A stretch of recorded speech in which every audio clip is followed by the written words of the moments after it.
예, 안녕하세요. 저는 SK CNC의 이기열이라고 합니다. CNC가 그동안 이제 디지털 트랜스포메이션에 대한 여러 가지 시도가 있었는데요. 오늘 좀 재미있는 화두를 하나 던지고자 합니다. 저희가 그동안 이제 그 디지털 트랜스포메이션을 많이 진행했는데 그러한 가속화를 어떻게 할 것인가에 대해서 조금 재미있는 아젠다를 던져보도록 그렇게 하겠습니다. 주제는 먼저 지금 왜 우리 회사는 디지털 수준 진단이 필요한가에 대한 거고요. 그거에 대한 좀 상세한 말씀을 드리도록 하겠습니다. 제가 처음으로 던진 화제는 5년이라는 단어인데요. 저희가 2016년 다보스 포럼에서 디지털 트랜스포메이션이라는 얘기가 처음 나와서 이 DT라고 하는 것이 모든 CEO의 아젠다가 된 지가 지금 5년이 지났습니다.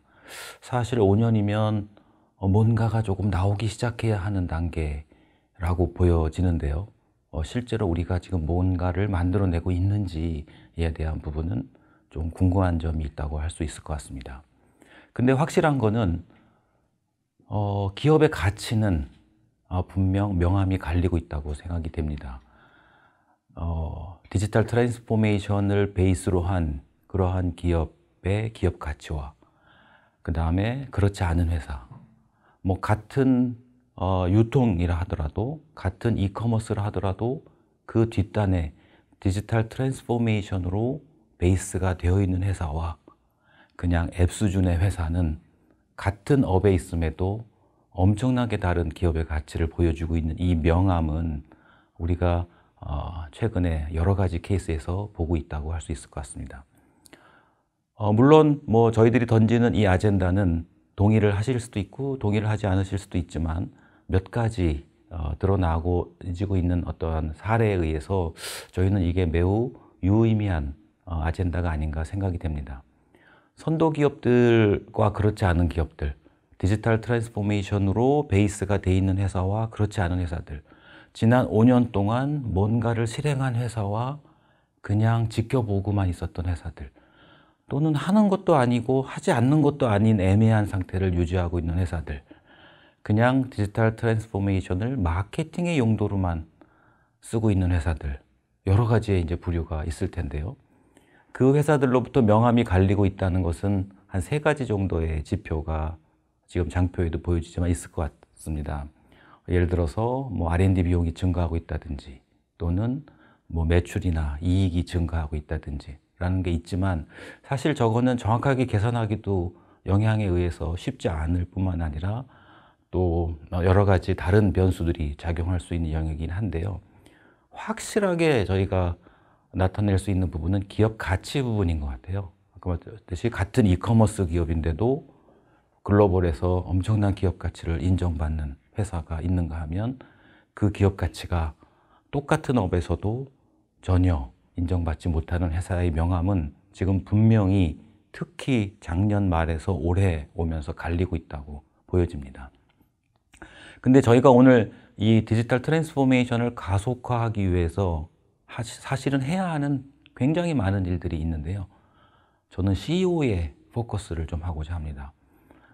저희가 몸이 안 좋거나 할 때, 건강을 유지해야 할 때 사실은 내 건강을 유지하기 위해서 또는 더 건강하게 되기 위해서 우리는 하루하루 아침에 일어날 때부터 잠을 자는 순간까지 많은 의사결정을 해야 하죠, 사실은. 근데 기업도 만약에 저 트랜스포메이션, 디지털 트랜스포메이션을 우리의 건강이라고 우리가 말한다면 하루하루 데일리 투자하고 관련된 뭐 비용과 관련된 직원들 육성과 관련된 의사결정들을 해야 하는데요. 가장 큰 영향력을 미치는 분은 역시 CEO라고 할 수 있습니다. 그리고 지난 5년간 많은 그 CEO분들을 만나보면 이 DT의 추진이 IT 부서에 국한하지 않고 CEO 레벨로 올라가고 있는 것은 확실한 것 같습니다. 그리고 기업 가치에 대단히 중요한 요소로 판단이 되고 있는 것 같고요. 또 본인들의 전략을 설정하는데 중요한 요소이다라고 거의 대부분의 CEO는 동의하고 계십니다. 그래서 여러 가지 시도가 있었는데요. 저희들 이거를 일반화해서 전체가 다 이랬다라고 말씀드릴 수 없을 수는 있지만 아마 대부분의 CEO들께서 저는 동의하시지 않나 싶습니다. 현재 우리가 추진하고 있는 이 디지털 트랜스포메이션의 현실, 내 상황이 정확하게 어떤지를 파악하는 데 어려움이 있고요. 그 다음에 이것을 추진할 사람, 인재를 육성하고 영입하는 데 어려움이 있고요.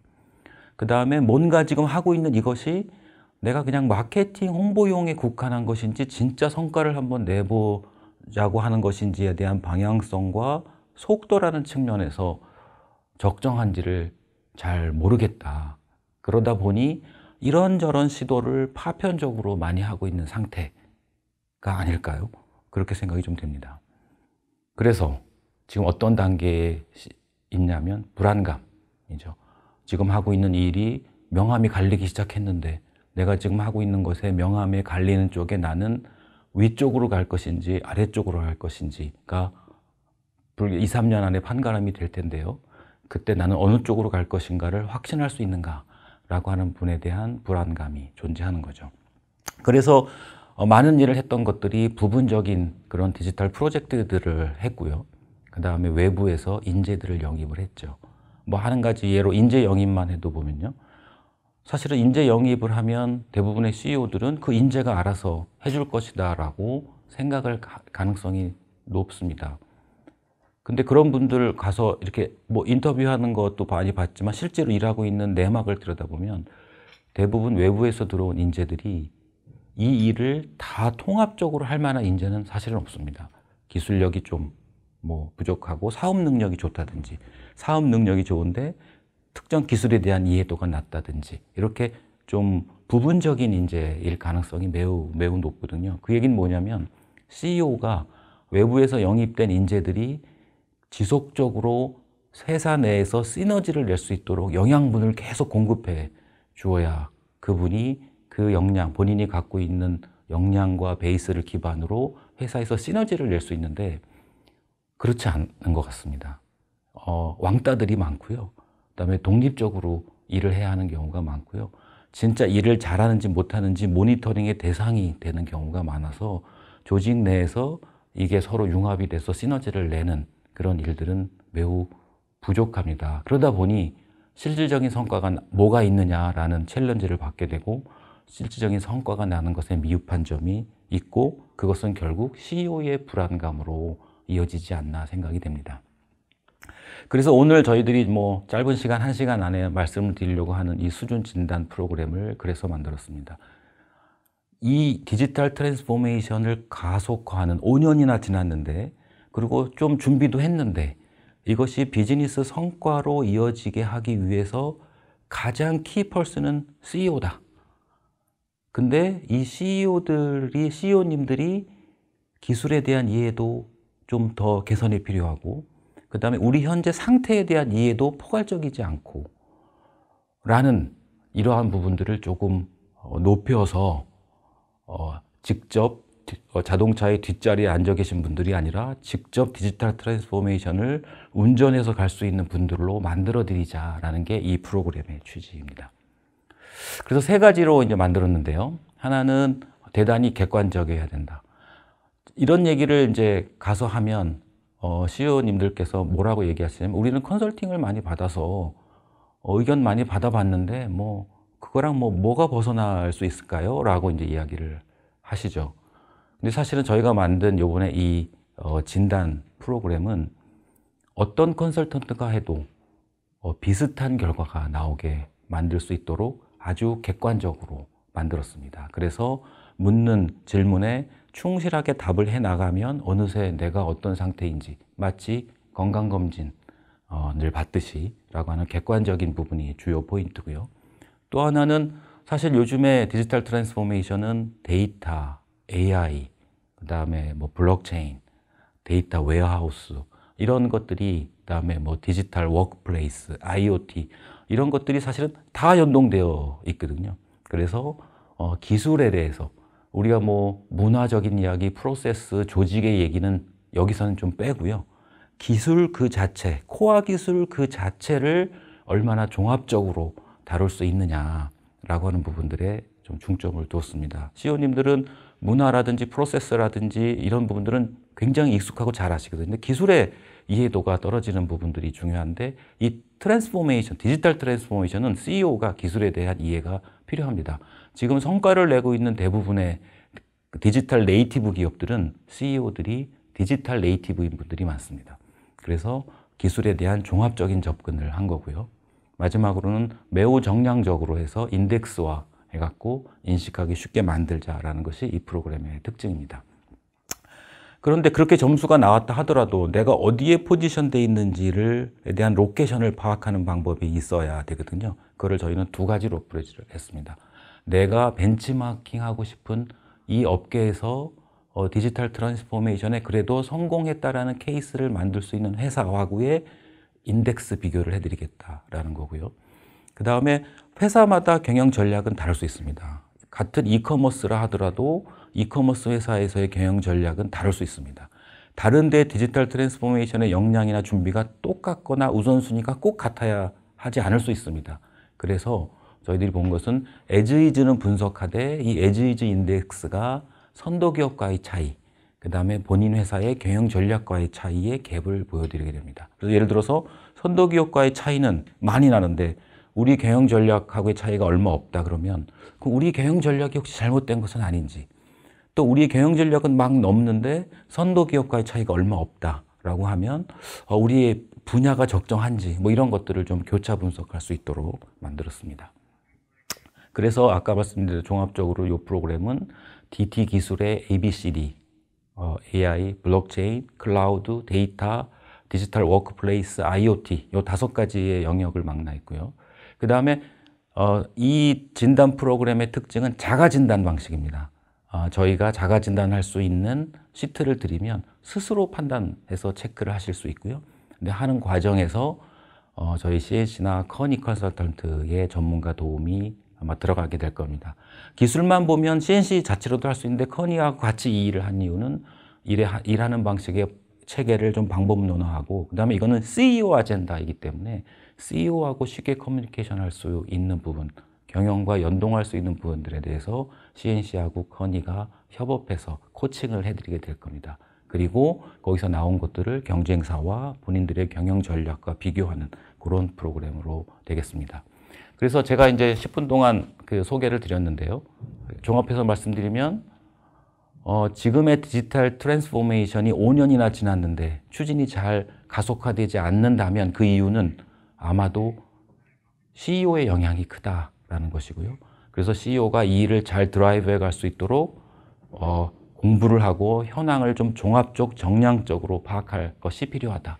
근데 그것을 객관적으로 어프로치하기 위해서 객관적인 방법론을 한번 만들었고, 그것을 선도기업과 그 다음에 본인들의 회사 전략과 비교하는 어프로치를 통해서 CEO들께서 미래에 우리가 지금 준비해야 되는 일들의 과제를 좀 더 구체화되고 그 과정에서 좀 학습이 되실 수 있도록 하는 것이 이 프로그램의 목적이라고 하겠습니다.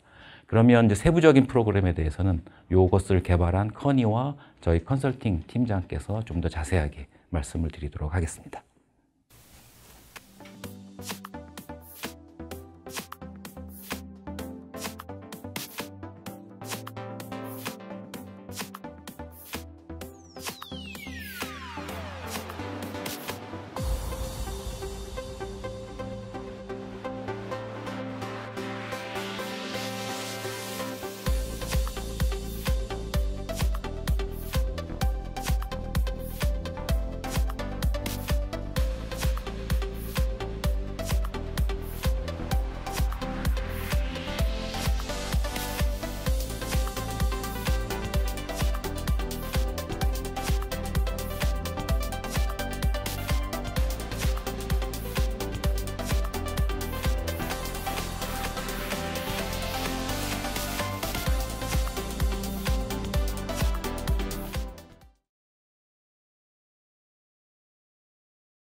안녕하세요. 커니의 원성호 파트너라고 합니다.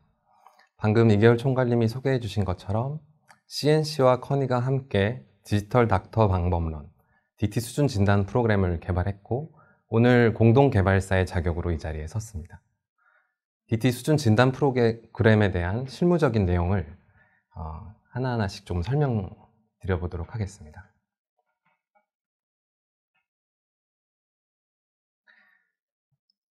DT 수준 진단 프로그램을 소개해드리기에 앞서서 시장 내 이미 다양하게 존재하고 있는 DT 수준 진단 툴에 대해서 한번 돌이켜보고 싶습니다. 저희 커니를 포함해서 대다수의 컨설팅 펌들은 DT 수준 진단 툴을 나름으로 가지고 있습니다.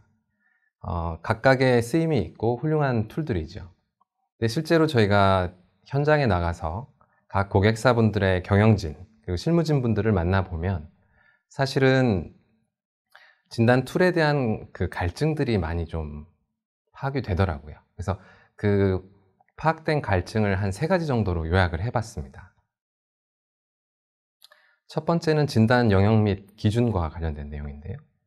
실제로 투자 대상이 되는 DT 기술에 대해서 충분한 정도의 깊이와 또 쉬운 이해 가능한 내용으로 조금 그 C레벨에서 파악을 원하시는데, 사실은 기존의 진단 툴들은 전략, 문화 이런 그 추상적인 범주와 함께 DT 기술들을 다루고 있기 때문에 사실 상위 수준에서만 다룰 수밖에 없었던 한계점들이 있습니다. 이런 부분들에 대한 아픔이 좀 느껴졌고요. 두 번째로는 분석 방식에 대한 부분입니다. 기존의 그 자사의 에지이즈와 선도사의 갭을 분석하는 데 초점을 맞추는 경우가 굉장히 많이 있습니다. 그렇다 보면 그 고객 기업의 고유한 사업 특성, 제품도 다르고 서비스도 다르고 경영 전략이 다른데 그것을 이네이블링하는 DT 기술의 경우에도 선후 경중이 다르지 않겠습니까? 그것을 무시하고 이제 경쟁사와의 갭만 가지고 이야기를 하다 보면 수용도가 낮고 결국은 진단 이후에 실행으로 연결되는 것에 한계가 있을 수밖에 없었던 것 같습니다. 세 번째로 진단 방식입니다.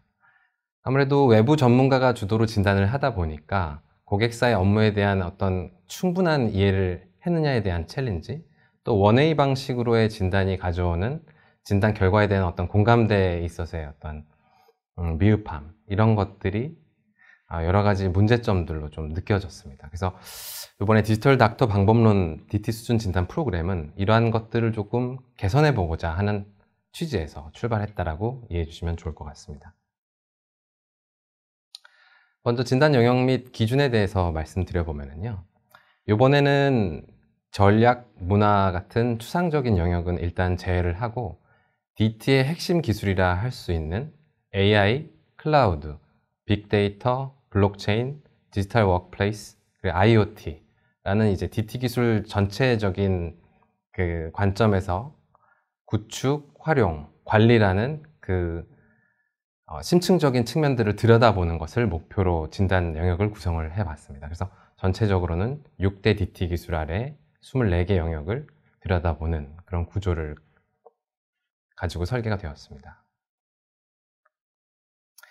기준으로 들여다보면 앞서 이제 총괄님께서 어떤 컨설턴트가 혹은 어떤 그 사내의 담당자가 진단을 진행하더라도 똑같은 유사한 결과가 나올 수 있는 객관적인 틀을 만드는 게 중요하다고 말씀 주셨는데요. 그런 관점에서 저희가 설계를 진행했습니다. 이 5단계의 절대 평가 기준을 두었는데 상위 수준에서 이제 회사의 어떤 수준을 가늠할 수 있는 그 스테이지 오브 엑설런스가 정의가 되었고, 이것을 가이드라인으로 삼아서 각 진단 항목별로 단계가 세부적으로 정의가 됐습니다. 일단 회사 차원에서의 그 단계 정의에 대해서 말씀을 좀 드려보면요. 디지털 스타터 레벨에서는 아직 디지털 혁신에 대한 구체적인 기준이나 방향성 설정 없이 그 필요시마다 애독하게 이제 디지털 과제를 수행하는 정도의 레벨이라고 하면, 디지털 익스플로러 레벨 정도가 되면 비로소 이제 그 디지털 혁신 과제에 대해서 체계적으로 발굴하고 평가할 수 있는 수준에 이르는 것을 의미하고요. 디지털 퍼포머 정도가 되면 비로소 재무 성과가 창출되는 DT 유즈 케이스들이 확립되는 단계로 보았습니다. 그 수준에는 이제 다소간의 편차가 있을 수는 있겠지만요. 그리고 디지털 트랜스포머 정도가 되면 시장 내에서 디지털 혁신을 리딩하고 DT의 혁신 아이콘으로 자리 잡을 수 있는 수준이어야 한다. 이렇게 좀 정의를 해봤습니다. 근데 이렇게 두면 사실 그 기술별로 평가를 할 수 있을까 이런 생각이 드실 수도 있는데요. 기술별로는 더 구체적인 내용들이 정의가 되어 있습니다. 예를 들어서 AI 기술 영역 내에 AI 모델 학습 자동화를 예로 들자면 처음 단계에서는 이제 모델 학습과 관련된 자동화가 되어 있지 않고 이제 수작업으로 진행되는 단계를 정의하고 각 단계가 되면서 자동화율이 높아지면서 나중에는 하이퍼 파라미터의 조정이나 학습 데이터의 선별이나 최종 모델 구조의 도출 과정 자체가 전반적으로 자동화되는 단계까지를 이제 정의를 해보았습니다. 이런 정의가 굉장히 중요합니다. 사실 그 객관적으로 내가 어디에 있느냐를 찍을 때 보는 사람에 따라 다르면 안 되기 때문에요. 그래서 이런 그 정의를 함에 있어서 SK 내에 이제 CNC의 테크센터, 그리고 커니 내의 DT랩, 그리고 외부 전문가 그룹들의 감수를 받아서 이런 부분들을 계속 고도화해서 저희가 준비를 해놨습니다. 이런 진단 영역과 기준을 가지고 어떻게 분석하느냐에 대한 말씀을 드려보겠습니다. 저희 그 분석 툴을 활용을 하려면 세 가지 측면의 데이터를 저희가 확보를 하게 되는데요. 첫 번째는 자사의 as-is 수준에 대한 현황과 또 그것을 객관적으로 증빙할 수 있는 근거를 준비하게 됩니다. 그리고 자사의 고유한 사업 특징이나 근미래의 전략 목표를 고려했을 때 투비 목표 수준에 대한 목표치와 그것이 이제 현실 가능함을 입증할 수 있는 어떤 달성 방안들에 대한 자료를 저희가 좀 확보를 하게 됩니다. 그리고 마지막으로 선도 경쟁사의 수준과 그 수준을 입증할 수 있는 근거 자료를 모으게 됩니다. 특히 다른 진단 툴과 다른 부분은 자사의 이제 투비 목표 수준에 대한 의지체와 그 근거들을 확보한다는 측면에 있겠습니다.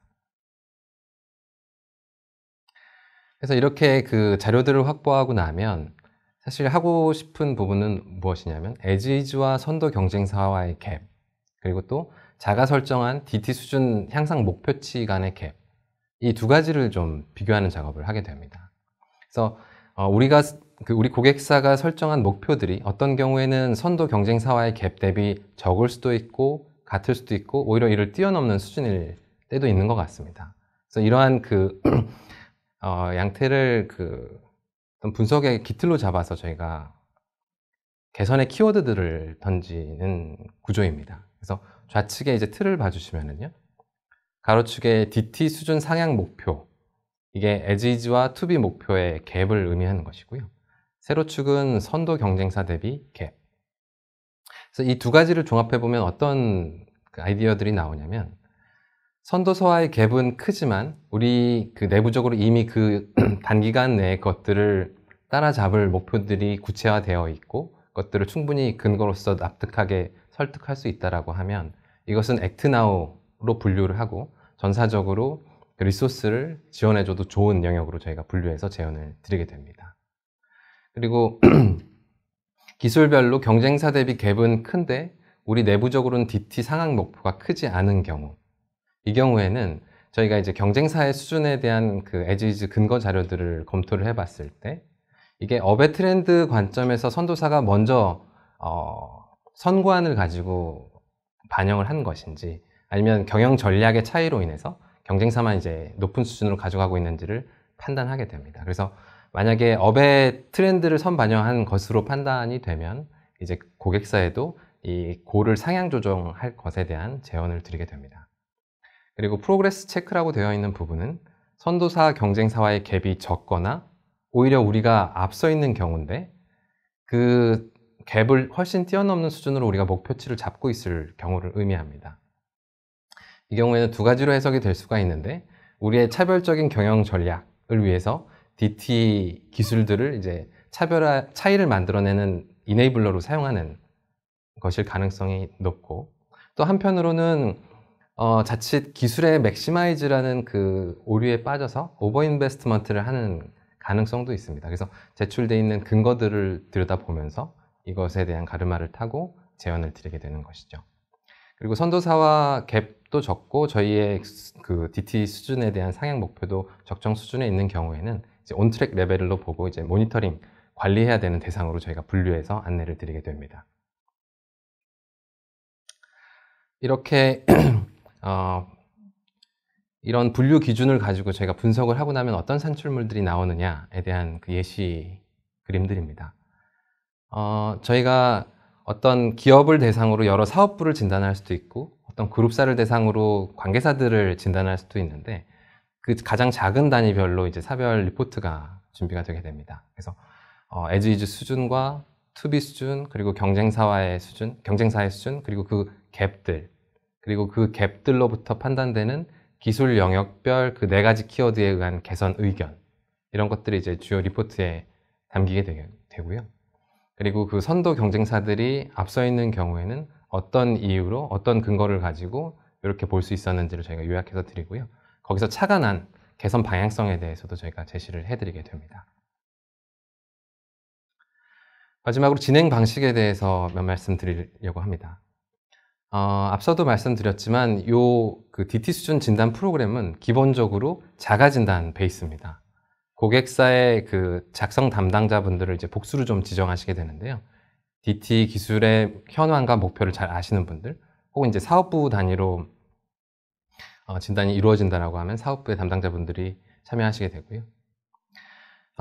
이렇게 진단하시는 과정 속에서 객관적인 표준 진단지가 제공이 되긴 하지만 디지털 닥터분들이 그 밀착하게 붙어서 이 진단에 필요한 설명, 그리고 칼리브레이션 조정, 그리고 벤치마킹 인풋들을 드리게 됩니다.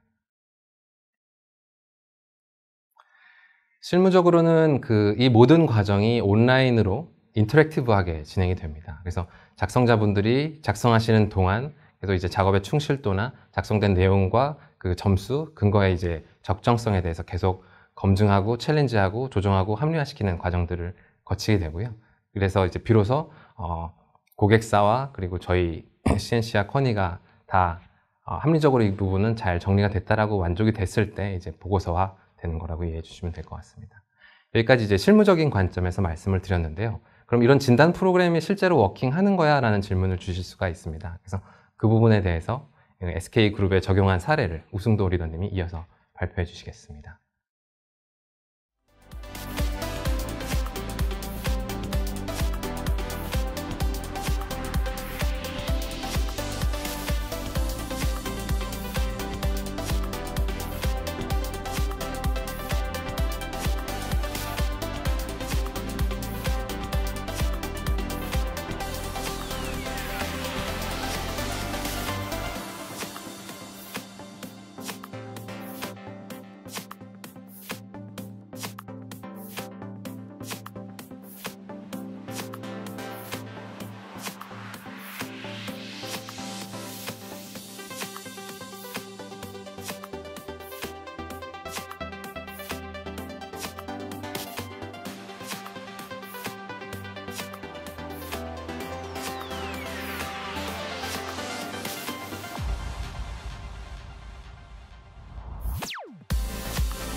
안녕하십니까.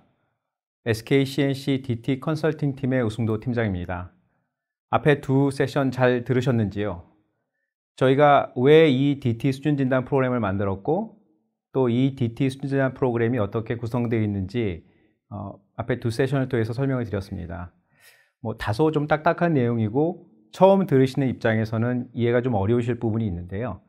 그래서 저희가 저희 SK 관계사들을 대상으로 이 수준 진단 프로그램 실제로 적용한 경험들을 좀 소개해드리고, 웨비나에 참석하신 분들이 본인의 기업에서 실제로 이 수준 진단을 적용을 한다면 그 이미지가 어떻게 될지를 조금 상상해 보실 수 있게 최대한 설명을 드리겠습니다. 저희 SK그룹은 지난 몇 년간 이 DT를 BM 혁신의 핵심 도구로 보고 굉장히 전략적으로 투자도 하고 많은 과제들도 진행을 했습니다. 물론 그 가운데 시행착오도 있었고 성공 사례도 있었습니다. 그래서 본 진단 프로그램은 세션 1에서 저희 디지털 총괄 설명해 주신 대로 그런 경험들을 모두 모아서 CEO의 어젠다화하기 위한 핵심 포인트로 진단이라는 주제를 잡고 그것들을 객관화시키는 작업으로 시작을 했습니다. 그래서 먼저 SK그룹이 가지고 있는 다양한 사업 영역, 오른쪽에 보시는 것 같은 에너지 화학, 반도체 제조, 통신 서비스, 건설 바이오 영역에서 주요 관계사들을 대상으로 실제 이 진단 프로그램을 적용하고 적용 결과를 통해서 그 복수의 과제들을 같이 좀 추진하고 있는 단계입니다. 그래서 내용이 사실 다소 그 내부적인 부분이고 좀 컨피덴셜한 부분이 있을 수 있지만 그럼에도 불구하고 가능한 부분들을 좀 공유 드리는 것들은 모두에 말씀드렸듯이 이 진단 툴들이 실제로 어떻게 워킹하는지를 조금 전달 드리고 그 웨비나에 참석하신 기업들이 실제로 기업에서 돌아가셔서 이것들을 고민하실 때 도움을 드리고자 하는 목적입니다. 진단 방법론에 대해서는 이전 세션에서 조금 설명을 드렸기 때문에요. 그 세부적인 진단 방법 툴보다는 진행 경과들을 중심으로 조금 더 설명을 드리겠습니다. 저희가 이제 이번 진단을 하면서 크게 두 가지 점에서 진단의 객관성과 좀 정확성을 기하려고 노력을 했는데요. DT를 조금이라도 추진해 보신 분들은 알겠지만 DT 과제들이라는 것들이 기술 난이도가 워낙 있고 조금 진행하다 보면은 그 업의 특성을 크게 반영하기 때문에 특정 업무 분야에서 그 DT 과제를 직접 수행하신 분들이 아니면 그 결과에 대해서 정확하게 판단하기가 사실은 쉽지는 않습니다. 그래서 첫 번째로 저희가 이번 진단함에 있어서는 이 복수의 담당자들 그리고 이 담당자들을 통해서 실제 정확하게 그 기술 영역별로 DT들이 어떻게 적용되고 있는지를 파악하는 데 상당한 노력을 기울였습니다. 그 과정을 한 2주 이상 저희가 겪으면서 그 과정에서 CNC의 전문가들, 외부 전문가들, 커니의 전문가들이 좀 이렇게 힘을 모아서 도와드리기도 하고 또 그 근거들을 판단하면서 정확한 지점을 찾도록 노력을 했습니다. 조금 더 구체적으로 말씀을 드리면은 예를 들어서 저희가 이제 앞에서 말씀드린 그 진단 영역 중에서 AI 진단 영역을 예를 들어 드리면 그 중에 하나가 이제 AI 모델의 사업 성과라는 그런 그 진단 영역이 있습니다. 이 부분은 AI 모델을 통해 가지고 어느 정도의 기업 성과가 나타나는지를 판단하는 영역인데요. 저희가 그 자사, 즉 그 저희 관계사의 수준, 그다음에 관계사가 바라보는 그 업에서 업의 특성을 고려한 선도사나 경쟁사의 수준, 그리고 그 관계사가 가지고 있는 중기적인 즉 2023년도에 그 해당 기술을 어느 정도 좀 향상시켜서 그게 이제 그 향상의 목표가 그 경영 전략과 경영 전략 실행에 도움이 되도록 할 건지 그 세 가지 지점에서 그 구체적인 1, 2, 3, 4, 5단계 그 앞에 설명드렸던 그 머추리티의 5단계를 저희가 정확하게 좀 판단할 수 있도록 진단을 진행했습니다. 그 과정에서는 말씀드렸듯이 각각 그 분야의 진행 상황을 정확하게 알 수 있는 내부 담당자들을 정확하게 저희가 파악을 하고 그분들을 도와드려서 이 판단을 할 수 있도록 좀 정확한 판단을 할 수 있도록 좀 도와드렸고요. 아울러 저희가 이 진단의 결과들은 결국은 이제 저희가 지향하는 어떤 목표점, 그게 내부의 목표점, 전략적인 목표점이 될 수도 있지만 또 특히 그 산업 내에서 DT 기술을 잘 활용하고 있는 선도사들 또는 경쟁사들과의 비교가 굉장히 중요하다고 보고 있습니다. 이 지점에서 두 가지를 조금 말씀드리고 싶은데요. 이 DT의 적용 수준이라는 것들은 저희가 미디어에서 흔히 접하는 것과 같은 인터넷 기업들, 그것도 글로벌 인터넷 기업들의 어떤 그 양상 하나로 저희가 정의할 수 있다고 보지는 않습니다. 특히 산업에서 DT가 적용되는 양상들은 그 산업의 특성들을 충분히 고려해야 되기 때문에 이번 벤치마킹에서도 이 산업별로 보시는 그 장표에서와 같이 그 각각 산업별로 또 기술별로 그 어떻게 보면 DT를 조금 잘 적용해서 그것들 통해 가지고 사업의 성과를 높인 기업들을 찾는데 상당한 노력을 기울였습니다. 그리고 이러한 노력들은 저희가 의미 있다고 보고 있고 앞으로도 새로 나타난 여러 가지 DT의 케이스들 그거를 산업군별로 모으는 거에 상당한 리소스를 저희와 커니가 공동으로 좀 집중할 생각입니다. 그래서 이런 부분들을 가지고 두 번째 저희가 구체적인 케이스들이 각각 산업에서 즉 저희 관계사들이 참고할 수 있는 형태로 좀 만들어지는데 좋은 어떤 재료로 좀 활용했습니다. 그리고 이제 이런 진단의 결과들은 앞에서 말씀드린 그 어떤 그 유형들, 그러니까 과제의 유형들로 정리하는 걸로 저희가 좀 정리를 했고요. 그렇게 한 것들은 이 진단 결과가 결국 사별 목표 수준 보시는 거에서의 이제 X축에 있는 얘기가 되겠죠. 그 다음에 어떤 선도사와의 갭 이런 것들을 종합적으로 보고 각각의 그 저희 진단의 항목들이 어떤 지점에 어떤 유형에 좀 많이 이렇게 포함되어 있는지 이런 것들을 판단하면서 어떤 부분에서는 액트나우 영역에서는 좀 바로 과제를 실행하는 부분을 고민을 하고 뭐 리타겟 같은 경우에는 저희가 과제의 수준을 좀 높이는 고민들, 그다음에 프로스책 영역에서는 이거를 전략적 차별 요소로 볼 건지 아니면은 조금 더 그 기술의 진보 형태를 보면서 저희가 투자의 포커스를 재조정할지에 대한 의사결정을 하는 기본적인 방향의 도출에 참고 자료로 활용했습니다. 보시는 것들은 이제 그 참고 자료들이 CEO들께 제시됐을 때 어떤 종합적인 조망할 수 있는 요약 보고서의 형태인데요. 하나 예시로 봐주시면 되고, 실제 형태들은 뒤에서 좀 말씀드리겠지만은 실제로 이 진단 프로그램에 참여하시는 기업들의 니즈에 따라서 상당히 좀 커스터마이즈 할 수 있는 부분이 있습니다. 우선 요약 보고서, 보시는 요약 보고서를 기준으로 저희가 전달드리는 중요한 메시지들은 지금 왼쪽 위에 있는 이 라인 차트를 통해서 보시면은 우선 자가 진단, 저희가 이제 가이드를 드린 자가 진단의 기준으로 현재 모습들이 빨간색 선으로 이제 표시가 되어 있는 거죠. 그래서 AI, 클라우드, 빅데이터, 블록체인, 그다음에 디지털 워크플레이스, IoT 영역에서 각각 3이나 4단계의 현재 위치가 있는 것을 보실 수 있고요. 그 다음에 현재 수준에서 이 관계사가 지향하는 내지는 경쟁하는 경쟁사의 수준들은 또 비슷하게 3, 4레벨에서 이제 위치하고 있는 것을 보실 수 있습니다. 이거는 이제 어떤 영역은 조금 더 저희 SK 관계사가 잘 활용하고 있고, 어떤 영역은 비슷하고, 어떤 영역은 조금 부족한 부분이 있고, 이런 것들을 한눈에 좀 조망할 수 있는 그림으로 보시면 되겠고요.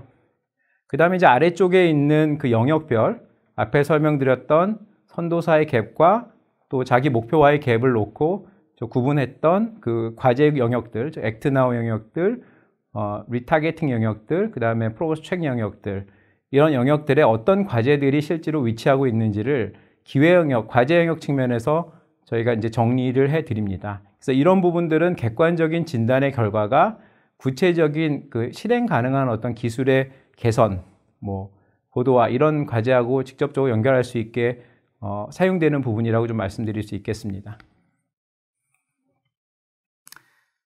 그리고 이제 이런 전체적인 결과들은 결국은 관계사가 가지고 있는 이 디지털 기술들, 저희가 진단하는 ABCD와 디지털 워크플레이스, IoT 영역에서 어떤 과제들이 있는지를 좀 조망할 수 있게 해드리고요.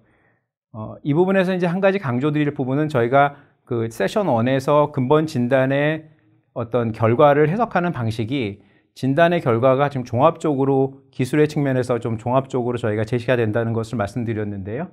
예를 들면은 이런 여러 가지 영역별의 과제들을 조망함으로써 실제로 목표를 극대화할 수 있는 어떤 종합적인 뷰 생각해 볼 수 있습니다. 예를 들면은 지금 보시는 차트 장표에서 노란색으로 표시된 것들을 잠깐 봐주시면요. AI 영역에서 사실은 중요한 화두는 특정 밸류 체인에서 AI 모델을 통해서 기업의 사업 성과를 올리는 부분들은 저희가 이제 보면은 퍼포머나 익스플로러 수준에서 어느 정도 시도가 되고 있는데요. 이것들을 조금 더 스케일을 키우고 또 다른 밸류 체인에서도 동일한 성과를 연결하기 위해서는 빅데이터 영역에서의 여러 가지 조건들이 좀 충족되는 것이 필요합니다. 그래서 이 부분은 AI를 저희가 다른 밸류 체인의 확대함에 있어서 동시에 AI만 보는 것이 아니라 빅데이터나 클라우드 영역에서 필요한 과제들도 종합적으로 판단할 수 있는 상황판 역할을 할 수 있는 어떤 그림이라고 보여지고 있고요. 실제로 저희도 이 진단 결과를 가지고 현재 SK 관계사들과 커뮤니케이션 하면서 팔로우할 수 있는 과제들을 논의하고 있는 중입니다.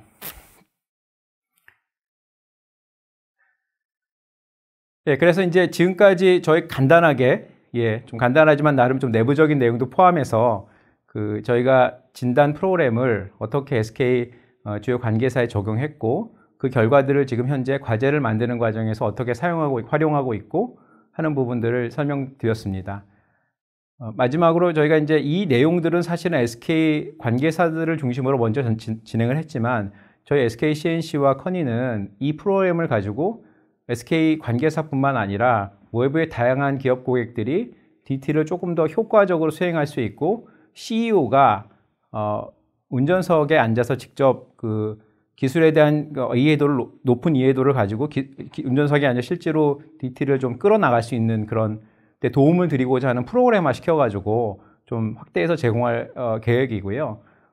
예를 들어서 저희가 생각하는 프로그램들은 한 3가지 정도가 있는데요. 기본적으로 이제 외부 고객사들의 어떤 진단 목적이나 스코프에 따라서 이런 구성이나 벤치마킹 대상들은 굉장히 탄력적으로 운영할 생각입니다. 가장 간단한 라이트 프로그램은 한 3주에서 4주 정도, 그다음에 뭐 그거보다 조금 더 진단을 깊이 하면서 커스텀 번치마킹들이 들어가는 부분들은 뭐 한 5, 6주 정도. 그다음에 이제 마지막으로 진단의 결과를 가지고 또 많은 기업들이 뭐 MVP나 POC 과제를 하거나 혹은 이 기술의 활용에서 또 중요한 측면이 이 역량, 그 구성원들의 역량이 사실 높아져야 이 기술들을 제대로 쓰고 지속 가능하게 기업에서 적용할 수 있기 때문에 역량 강화 프로그램도 저희가 같이 제공해 드릴 수 있는, 그걸 패키지에서 제공해 드릴 수 있는 부분은 이제 프리미엄 프로그램이라고 따로 좀 구분해서 보고 있습니다. 그래서 다만 이제 말씀드렸듯이 기본적으로 고객사가 원하시는 진단 목적과 스코프에 따라서 이 구성들은 조금 더 유연하게 구성될 예정이고요. 요 세 가지 그룹이 있다는 건 예시적인 부분으로 이해해 주시면 될 것 같습니다. 참고로 저희가 이제 근본 웨비나 이전에 이 마지막에 말씀드렸던 DT 역량 강화 프로그램은 저희의 그 경연 프로그램이라는 내용으로 올 초 2월에 웨비나로 그 내용이 전달드린 부분이 있어서요. 그 관련한 자세한 내용은 지금 채팅창에 뜨는 링크를 통해 가지고 클릭해서 보시면 좀 더 구체적인 내용을 확인하실 수 있을 것 같습니다. 예, 이 부분은 이제 지금 금일 발표 이후에 좀 궁금하신 분들이 있으면 지금 화면에 보시는 컨택 포인트로 연락을 주시거나 메일을 주시면 저희가 그 말씀드렸던 이제 그 진단의 목적이나 범위 이런 것들을 상담하면서 구체적으로 넥스트에 대해서 좀 논의를 드릴 수 있을 것 같습니다. 예, 이상 그 내용에 대한 설명은 마치고요. 이어서 저희가 이제 오늘 세 가지 세션을 통해 설명드린 내용을 Q&A를 통해 가지고 지금 채팅창에 올라온 여러 가지 질문들, 그 다음에 계속 올려드리는 질문들을 조금 답변 드리는 시간을 별도로 갖도록 하겠습니다. 감사합니다.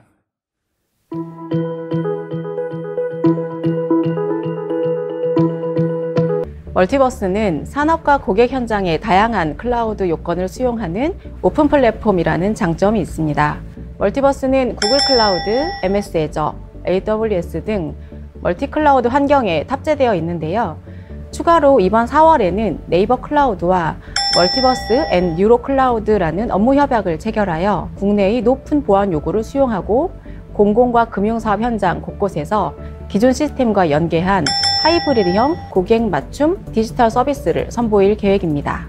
또한 멀티 클라우드 적용과 더불어 금융, 서비스, 제조업종 등 각 인더스트리의 밸류체인에서 확보된 에셋을 정비하여 버티컬 솔루션의 라인업을 강화하고 있으며 사업의 본격적 확대를 위해 지난 2월 구글 클라우드와 글로벌 시장 진출을 위한 협력 관계를 맺었습니다. 두산중공업과는 두산 @ 멀티버스로 제조 특화 디지털 신사업 업무 협약을 추진하여 비파괴 검사 어드바이저, 예측 진단, ESS 배터리 분석 솔루션 등을 수용하는 제조 맞춤형 멀티버스 플랫폼을 개발해 서비스형 상품을 제공할 계획입니다.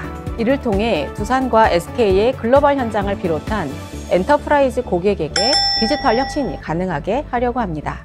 이러한 디지털 혁신 플랫폼과 서비스를 지속적으로 확장하여 한국의 대표 디지털 전환 플래그십으로 육성할 계획입니다.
이제 재미있으셨나요?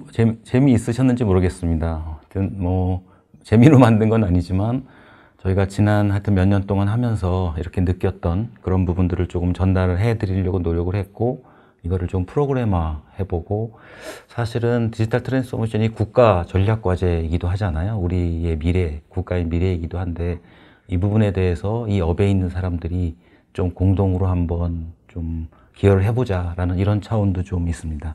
그래서 질문이 굉장히 많으시네요. 다른 어떤 웨비나보다도. 그래서 제가 몇 가지 지금 들어오고 있는 것들을 확인을 했는데요.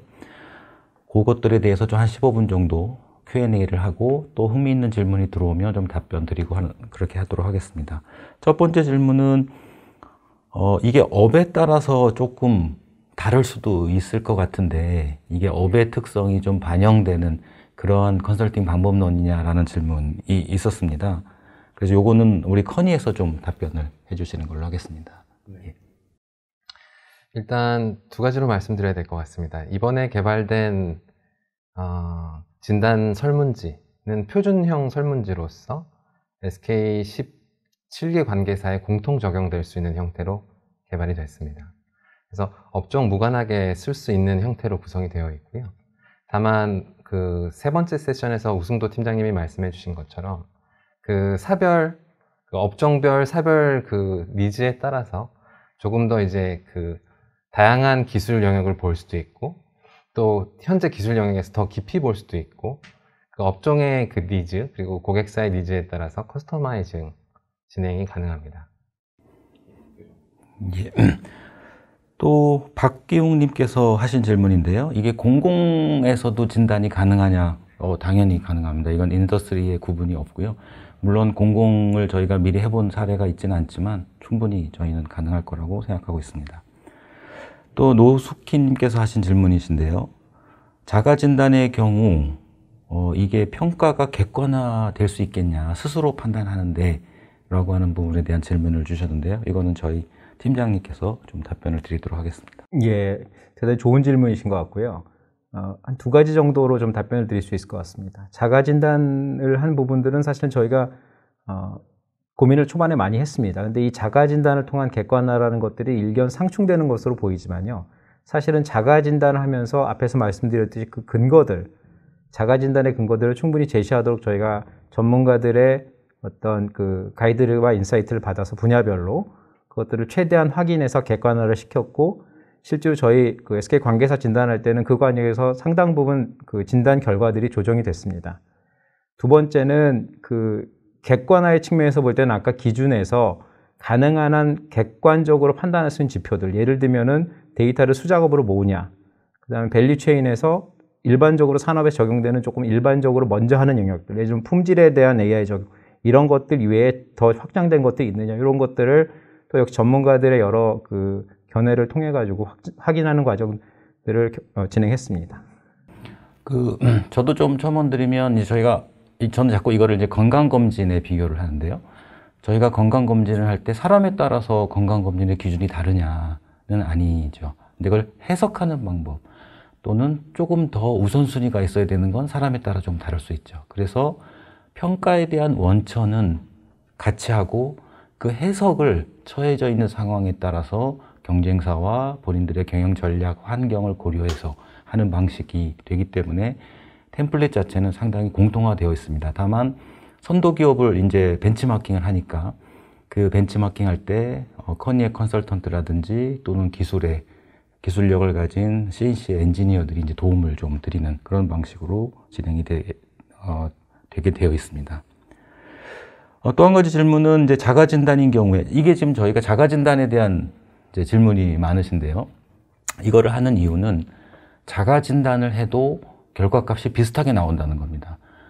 컨설팅을 다 받아보셨지만 굉장히 많은 돈을 들여서 막 몇 개월 동안 컨설팅에서 나온 산출물이 뭐 우리가 다 아는 거네, 이런 말 한 번쯤은 다 해보셨죠. 근데 정확하게 뭘 해야 될지 잘 모르겠네, 그리고 컨설턴트마다 왜 말하는 게 조금씩 다르지, 뭐 이런 또 경험도 많이 있으실 거잖아요. 그래서 저희는 이것을 평가하고 계획을 세우는데 너무 시간을 오래 보내지 말자 노력을 너무 많이 들지 말자. 빨리 파악해서 실행을 하는데 포인트를 두자라는 게 이 방법론에 있기 때문에 여기에 너무 많은 비용을 들이는 것을 원치 않습니다. 고객분들께서. 그래서 여기서 퀵하게 스스로 판단하고 또 스스로 판단하는 과정에서 뭐를 해야 되는지에 대한 공감대를 인식하실 수 있는 좋은 학습의 기회도 되고요. 특히 CEO들께서. 그렇기 때문에 저희는 이제 그런 의미에서 이거를 자가진단의 체계로 만들고 최대한 객관화하려고 하였습니다. 그 다음에 또 질문이 이제 이렇게 자가진단의 경우에 응답자가 누구냐, 이게 응답이 가능한 수준이냐인데요. 그래서 회사마다 이제 이거는 보유하고 계신 뭐 클라우드 영역, 뭐 여러 가지 영역에서 좀 엔지니어 수준이 다르시잖아요. 그것들을 이제 기술적인 것은 CNC에, 텍센터에서, 그 다음에 좀 비즈니스적인 것은 커니에서 이렇게 서로 융합해서 자가진단을 하실 수 있도록 도와드립니다. 그리고 자가진단한 결과를 갖고 저희가 약간 평가를 합니다. 그래서 보정 작업을 하는데요. 혹시 너무 과대평가를 하는 건지, 과소평가를 하는, 이렇게 평가한 증빙이 뭔지, 이런 것들을 저희들이, 그러니까 그것도 없어도 척도로 그냥 따라서 보면 평가할 수 있지만, 그것도 하기 힘들다라고 하면, 컨설턴트들이 그걸 보정해주는 그런 이제 과정을 갖게 됩니다. 또 질문 중에 혹시 MSA나 DevOps 같은 것도 있냐라고 했는데 있습니다. 저희가 지금 오늘은 이제 짧게 말씀드리려고 했고, AI 부분에도 좀 설명을 드렸지만 클라우드 영역에 가면 이런 MSA, 단지 클라우드의 리프트 앤 시프트 방식이 아니라 어플리케이션의 MSA 단계까지로 가는 준비가 되어 있는지, 제가 많은 CEO들, 뭐 많지는 않지만 저도 만나뵀을 때 이런 일이 있었어요. 클라우드가 왜 중요하십니까? 왜 중요하다고 생각? 누구나 다 클라우드를 얘기하는데 클라우드가 왜 중요합니다라고 말씀하실 때 이렇게 답을 하시는 분들도 비용 절감의 차원이 있지 않느냐, 이렇게 인프라에 대한 비용 절감. 근데 사실은 클라우드는 비용 절감의 요소도 있지만요, 사실은 굉장히 애자일 경영의 포인트가 됩니다. 경영자들이 새로운 어프로치를 하려고 할 때 장애 요인으로 생각하는 것들이 기투자한 IT 인프라 때문에 잘 변화를 못 하거든요. 근데 클라우드는 그 안에서 굉장히 애자일하게 움직일 수 있기 때문에 클라우드를 이제 하는 거거든요. 근데 우리는 클라우드 다 하고 있습니다, 이렇게 대답을 하세요. 그래서 보면 사실은 가상화 프로젝트를 클라우드라고 포장해서 우리는 클라우드를 하고 있습니다 라고 얘기하면, 가상화 프로젝트라는 건 하드웨어 리소스를 효율적으로 쓰는 측면으로는 가능하지만, 말이 되지만, 애자일한 경영을 추구하는 데는 전혀 도움이 안 되는 어프로치. 그러니까 절반은 맞고 절반은 틀린 어프로치를 하고 있는데, 더 문제는 내가 클라우드를 하고 있다고 믿는 거예요. 그러니까 그 일을 하지 않는 게 문제도 있지만, 하지도 않으면서 하고 있다고 생각하는 게 더 문제인 거예요. 이런 징빙들을 저희가 이 방법론에서 조금 좀 증명해 드릴 수 있는 그런 방법론이라고 이제 저희 만들어 보려고 노력을 했습니다. 여기서 선도 기업의 수준을 어떻게 확보하냐, 객관성, 신뢰성이 궁금합니다라고 질문 주셨는데요. 이건 제가 좀 이건 좀 어렵죠. 선도 기업의 그 사례를 파악해내는 건 좀 어려운데요. 이런 방식을 주로 썼습니다. 주로 이제 공개된 자료들이 좀 있습니다. 이게 이제 컨설턴트 커니의 도움을 저희가 많이 받고 있긴 합니다. 그런데 이제 역으로 추정하는 방식이죠. 제가 알고 있기로는 그럽니다. 예를 들어서 공개된 자료를 보면 사실은 저게 어느 정도 인프라까지 돼야 저 일이 가능한지를 확인할 수 있거든요. 근데 그거는 일반적으로 이 일을 엔드투엔드를 하지 않으시면 저 수준이 AI를 써서 내가 뭔가를 하고 있다라고 했을 때 그걸로 저 회사의 AI 수준이 어느 정도까지 퍼져 있는지는 사실은 그 일을 좀 해보지 않으면 알 수가 없습니다. 근데 그런 부분들을 역으로 추정해내는 방법을 많이 써서 선도 기업들을 이제 조사하고 노력하는 것들이 좀 있고요. 또 혹시 다른 방법이 있으면 좀.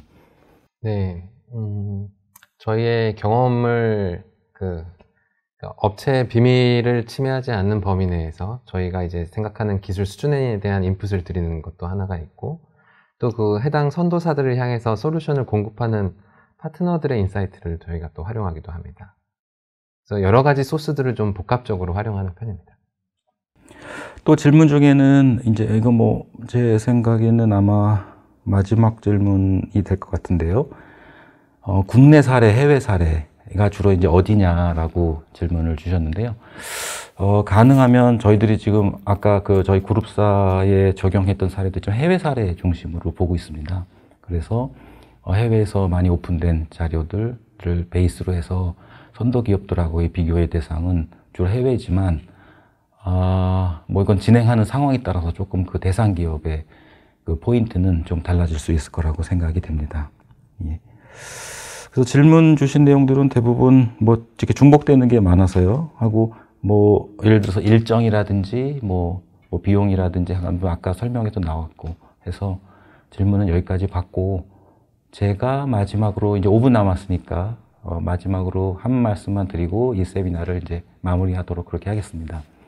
제가 마지막으로 이제 드리고 싶은 말씀은, 지금 이 세미나, 이 웨비나를 듣고 계신 본인이 어떤 일을 하고 계신지요? 그건 잘 알 수 없습니다만, 혹시 CEO시라면 아까 앞에서도 말씀드렸지만 디지털 트랜스포메이션으로 명함이 갈릴 순간이 오는 것 같습니다. 아마 느끼고 계실 거라고 생각이 됩니다. 근데 그 명함이 갈리는 그러한 것의 현재까지의 현상만 놓고 보면 CEO의 이해도가 매우 중요한 영향을 미치고 있는 것으로 보여집니다. 지금 디지털 트랜스포메이션으로 기업 가치가 높아진 회사들의 CEO분들은 아까 말씀드렸지만 디지털 네이티브거나 또는 거기에 대한 이해도가 매우 높은 경우가 많았습니다. 근데 혹시 지금 네이티브가 아니시거나 또는 아직 이해가 좀 나는 부족하다, 내가 뭔가 주도적으로 의사결정하는 것이 불안하다 라고 하시면 저희들이 이 방법론을 통해서 CEO님들을 디지털 네이티브로 만들어 드리겠습니다. 혹시 CEO를 서포트해야 되는 전략, 기획 이쪽에 계신가요? 그러면 CEO께 적정한 의견을 드려야 되잖아요. 예산을 어디에다 쓸 것인지, 리소스를 어떻게 배치해야 하는 것인지, 외부에서 어떤 사람을 영입해야 하는 것인지, 영입한 사람이 어떻게 시너지를 내게 해야 할 것인지에 대한 의견을 내셔야 하잖아요.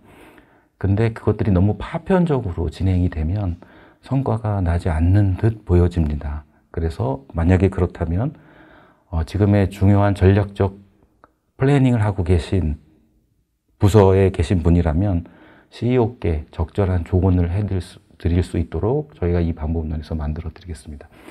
혹시 실무자이신가요? 아니면 기술 랩에 계신 분인가요? 아니면 실제로 사업 이걸로 성과를 내야 되는 AI 프로젝트의 프로젝트 매니저이신가요? 그러면 도움이 됩니다. 왜냐하면 투자를 받아야 되잖아요. 리소스를 확보해야 하는데, 일을 하려면 그 리소스 확보할 때 제일 힘든 게 이 일을 추진하시는 엔지니어나 프로젝트 매니저들이 갖고 계신 공통적인 어려운 점 뭔가요? 이것을 예산권자한테 설득시키는 일이 어렵잖아요. 근데 그때 왜 이걸 이해하지 못하지? 근데 디지털 네이티브 컴퍼니에서는 그런 과정이 상대적으로 좀 편합니다.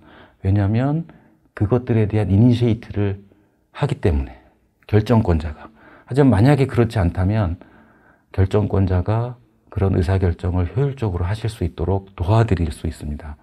만약에 지금 PM이거나 엔지니어시라면. 그래서 저희는 여러 가지 방법이 있겠지만 이러한 진단 방법론, 나의 상태를 객관적, 정량적으로 그 다음에 선도기업과 확인하는 방법, 우리의 경영 전략과 연동하는 것을 인덱스화하는 것으로 우리나라의 디지털 트랜스포메이션이 좀 한 발짝 앞으로 나가는 것에 기여하고자 합니다. 감사합니다. 수고하셨습니다. 예.